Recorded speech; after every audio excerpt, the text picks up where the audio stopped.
신짜오 설명 좀 드리겠습니다. 신짜오 같은 경우에는 일단은 여기 보시면은 주제가 그냥 내로남불이에요. 너 우린 안 그랬는데 그러니까 우리가 일본한테 맨날 사과해 이러잖아요. 근데 일본 새끼들 안 배웠다고 하죠. 문제는 우리도 똑같아요. 베트남 전쟁 우리가 거식했거든요. 뭐 미국이 쳐가지고 우리가 강긴 했지만 어쨌든 우리도 가서 거시겠단 말이야. 그래서 근데 우린 안 배웠잖아 이래가지고 이제 또 그걸로 이제 오해가 생긴 건데, 근데 우리나라는 배웁니다. 그 베트남 전쟁 때 우리나라 군이 가서 그 했다고 하지만 어쩔 수 없다고 배워요. 어쩔 수 없다. 이거 군대 가서도 배웠거든요. 어쩔 수 없었다. 왜냐면 게릴라전을 썼는데 베트남 군인이 게릴라전이 뭐냐? 민간인이랑 군인이랑 똑같이 생겼어요. 그러니까 얘가 농기구를 들었는지 총을 들었는지를 모르게 해서 이제 숲에서 막 왔다리 갔다리 하면서 졸라 쏜 거라 우리 입장에서는 모르니까 그냥 다 죽였다 이렇게 되는데, 베트남 사람들 입장에서는 그게 민간인 죽인 게 학살 아니냐라고 얘기를 합니다. 어쨌든 여기에 나오는 이제 우리 주인공도 나 안 배웠는데 라고 얘기를 해요. 우리는 침략한 적이 없다 이렇게 얘기를 했다가 베트남 가족이 지랄하지 마라 라고 얘기를 하는 그런 내용입니다. 그래서 이제 뭐 그걸 이제 독일 가서 뭐 베트남인들하고 만나서 뭐 친해졌다가 그 계기로 이제 조금 안 좋아지는 그런 내용이에요. 아, 이거 써야 된다. 이거 써야 돼요. 써야 돼요. 그래서 뭐 베트남 전쟁 상처로 인한 두 가지 갈등과 화해입니다. 그래서 앞부분 줄거리는 이제 뭐 나의 가족은 아빠 직장 때문에 독일의 플라우엠에서 살게 됐는데, 오늘 아빠의 직장 동료이자 이웃인 베트남인 호 아저씨 가족의 저녁 식사 초대를 받고 둘이 많이 친해졌는데 엄마가 이제 응우엔이겠죠. 응우엔 아줌마랑 좀 많이 친해지는데 이제 같이 밥을 먹어요. 서로 이제 즐겁고 행복한 시간 보내다가 여기서 이제 일이 터집니다. 2차 세계대전에 대해 배우던 나는 투이로부터 뜻밖의 얘기를 들었다. 가을 학기가 시작될 무렵이었다.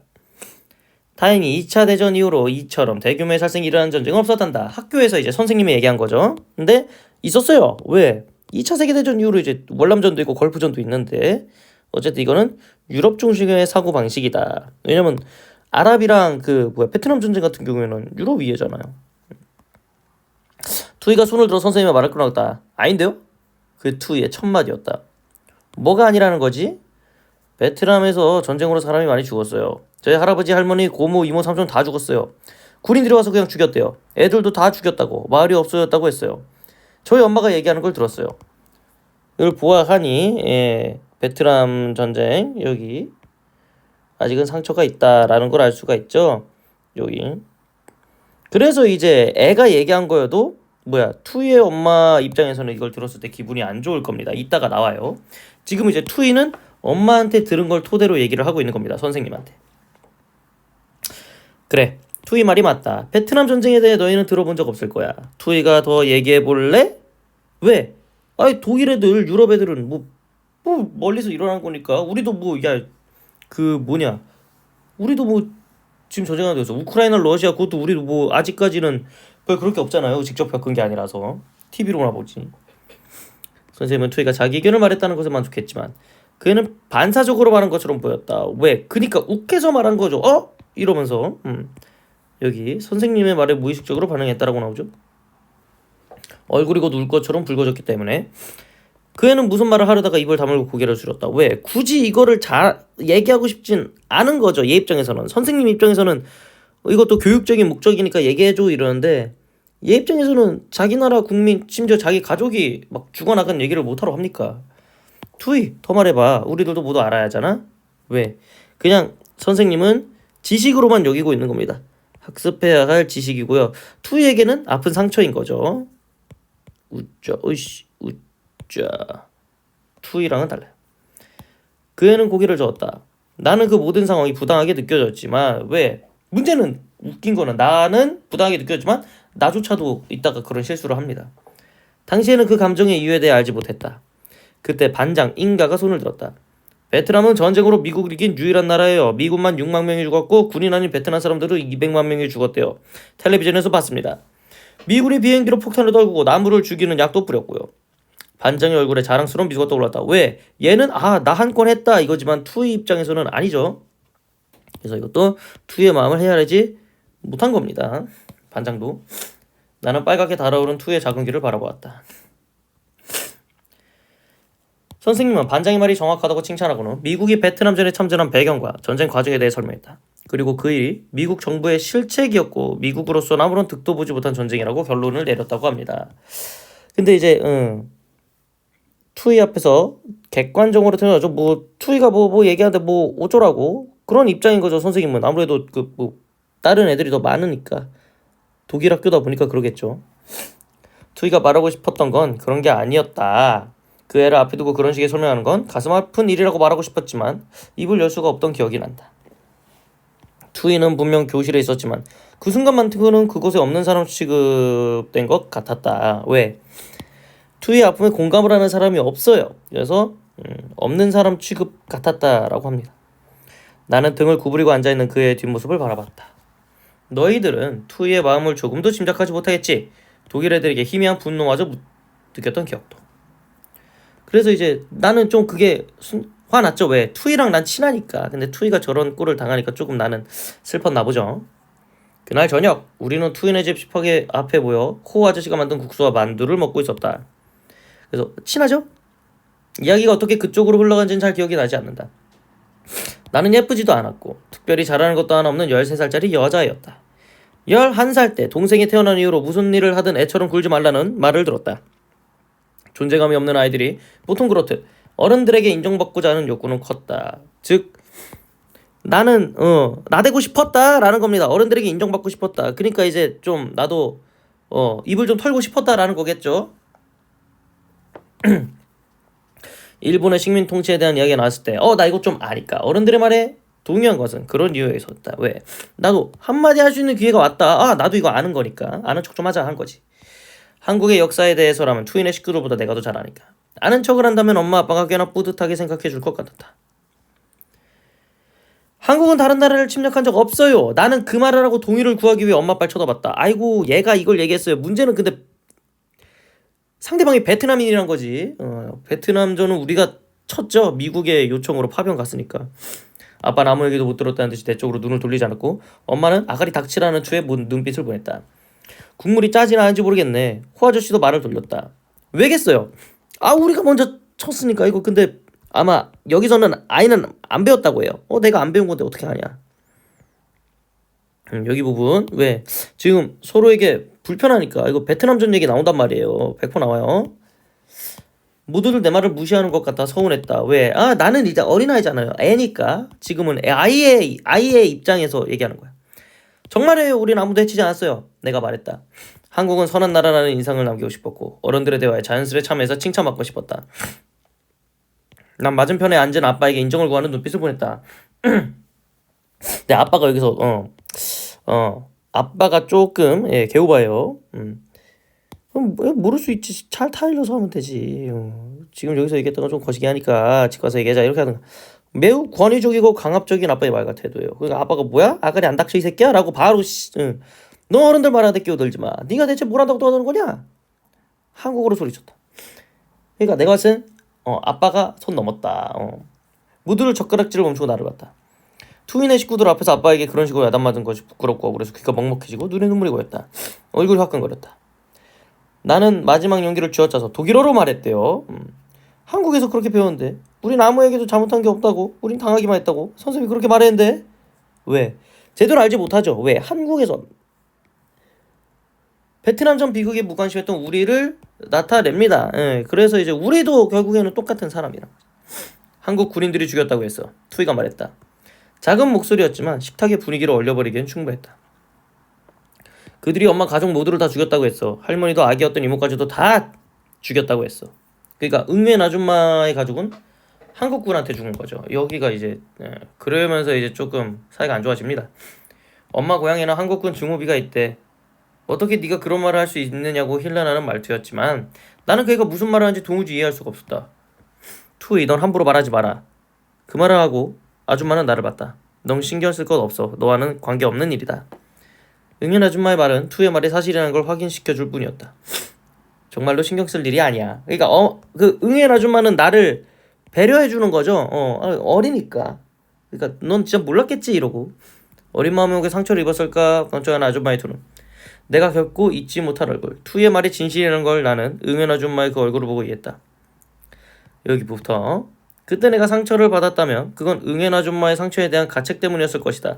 내가 상처를 받은 건 내가 함부로 나댔다는 거에 대한 죄책감을 느낀 겁니다. 그게 나의 상처입니다. 내가 상처를 받았다라는 거는 누굽니다. 내가 상처를 받았다는 거는 죄책감을 느꼈다는 거지. 진짜 뭐 내가 누군가에게 의해서 뭐 삐진 게 아니에요. 내가 태어나기도 전에 일이야. 네가 태어나기도 전에 일이니까 넌 몰라도 된다. 아줌마가 계속해서 날 달래주죠. 응연 아줌마는. 저는 리얼리 아이 돈노. 엄마가 말했다. 응연 씨가 겪었던 일 저는 아무것도 모르지만 그래도 죄송하다고 말씀을 드리고 싶다. 죄송합니다. 엄마는 호 아저씨와 응연 아줌마에게 고개를 숙였다. 그러니까 대신 사과하는 거죠. 아무래도 한국 거식이니까. 일본인한테도 일본 그거 얘기하면 일본 애들도 미안하다고 해요. 왜냐? 자기들도 안 배웠대요. 뭐 그러니까 뭐 우리가 뭐 할 수가 있나? 뭐 어쨌든 저는 모든 걸 제 눈으로 다 봤습니다. 투이 나이 때였죠 하고 아줌마가 또 얘기하네. 쭉 얘기해요. 아줌마가 아니라 호 아저씨가 얘기하네요. 네. 하지만 그렇게 말씀해 주셔서 감사합니다. 호 아저씨는 거기까지 말하고 또 웃어 보였대요. 응연 아줌마는 호 아저씨에게 베트남어로 속삭이듯 얘기했다. 알아들을 수 없었지만 분명 마음을 다독이는 말이었을 것이다. 그 말에 진동이 내 마음까지 위로하는 것 같았으니까. 그러니까 여기까지는 좋아. 서로에게 그냥 미안합니다 미안합니다 하니까. 근데 이제 아빠가 개호바거든요. 아빠는 엄마 호 아저씨의 대화를 못 들은 것처럼 맥주만 마시고 있었다. 당신도 무슨 말 좀 해봐. 엄마가 한국어로 아빠에게 얘기했다. 내가 뭔 얘기를 해 그럼? 우리가 잘못했다고 말해야 돼? 왜 당신이 나서서 미안하다고 말해? 당신이 뭔데? 자존심만 존나 세져? 아빠가 한국어로 말했다. 당신 항상 이런 식이야. 죽어도 미안하단 말을 못해. 안 해. 그게 그렇게 어려운 일이야? 내가 응애 씨였으면 처음부터 우리가 좀 만나지도 않았을 거야. 그러니까 아빠가 어떤 사람이라는지 이 대화를 통해서 알 수가 있죠. 이런 사람이 이제 개꼰대 틀딱이거든요. 여기부터 금. 아빠는 식탁 의자에 걸친 카디건을 팔아 넣었다. 저녁 잘 먹었습니다. 아빠는 잠시 망설이다 입을 올렸다. 근데 아빠도 입장이 이해가 가는 게 형이 거기서 죽었거든요. 저 형도 그 전쟁에서 죽었습니다. 그때 형 나이 20이었죠. 용병일 뿐이었어요. 아빠는 누구도 눈도 마주치지 않는 듯 바닥을 보면서 말했다. 그러니까 아빠도 가족을 잃었어요.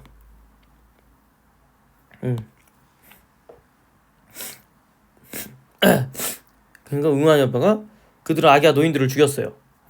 누가 베트콩인지 누가 민간인인지 알아볼 수 없는 상황이었겠죠. 아빠는 여전히 응연하죠의 눈을 피하며 말했다. 왜? 아무래도 깨름직하니까. 근데 아빠는 사과하기 싫은 거죠. 왜? 어쨌든 자기 형이었냐? 자기 형도 그쪽에서 죽었고 응연 아줌마도 죽었으니까 서로 죽였잖아요 지금. 근데 웃긴 거는 좀 애매하죠. 왜냐면 이쪽은 죽인 당사자의 핏줄이고 이거 좀 그러니까. 태어난 지 고작 일주일도 안 된 애기도 베트콩을 보였을까요? 거동도 못하는 노인도 베트콩을 보였을까요? 전쟁이었습니다. 전쟁이요? 그건 그냥 학살일 뿐이었어요. 자 여기서 이제 응연 아줌마가 선 넘죠? 여기서 이제 조금 이제 사이가 틀어져요. 학살이다.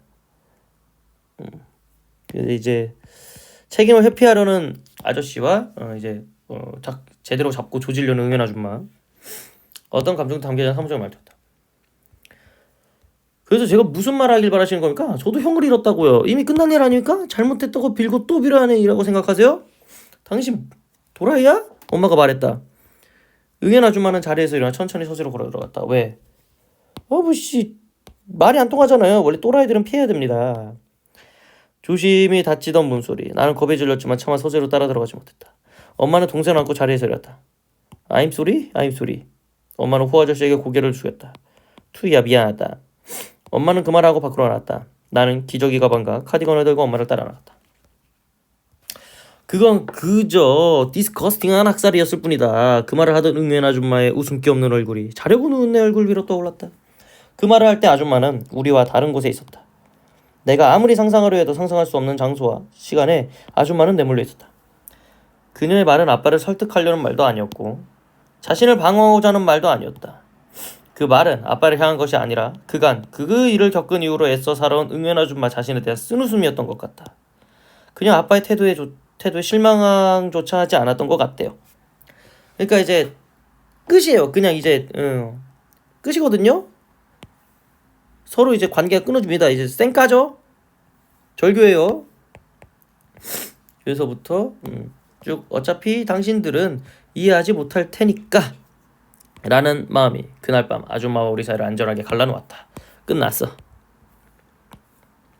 그건 서로를 미워하고 싶지도 서로로 인해 더는 다치고 싶지도 않은 어른들의 평범한 선택이었다고 끝납니다. 그래서 이제 보시면 엄마는 투인의 식구와의 관계를 회복하기 위해 노력하지만 한 번 뒤틀린 관계를 바로잡을 순 없었대요. 나의 가족은 한국으로 돌아왔고 이후 엄마는 누구와도 깊은 관계를 맺지 않는데 쓸쓸히 죽을 맞이한다. 엄마가 돌아가신 다음에 엄마와 꼭 닮은 33세 나는 플라우엔을 찾아 응애 아주머니를 만나 신짜오 신짜오기가 안녕하세요예요. 안녕하세요 안녕하세요 베트남어로 인사를 나눈답니다. 그러면서 이제 뭐 화해 한해 만해 뭐 이래요. 자, 뭐 앞뒤 부분이 뭐 더 필요하신 분들은 따로 얘기를 하시고요. 이게 전부입니다. 그래서 뭐 사과나 마나 이런 거예요. 뭐 전체 내용은 이렇게 이루어져 있고 필요하신 분은 읽어보시기 바랍니다. 수고했습니다.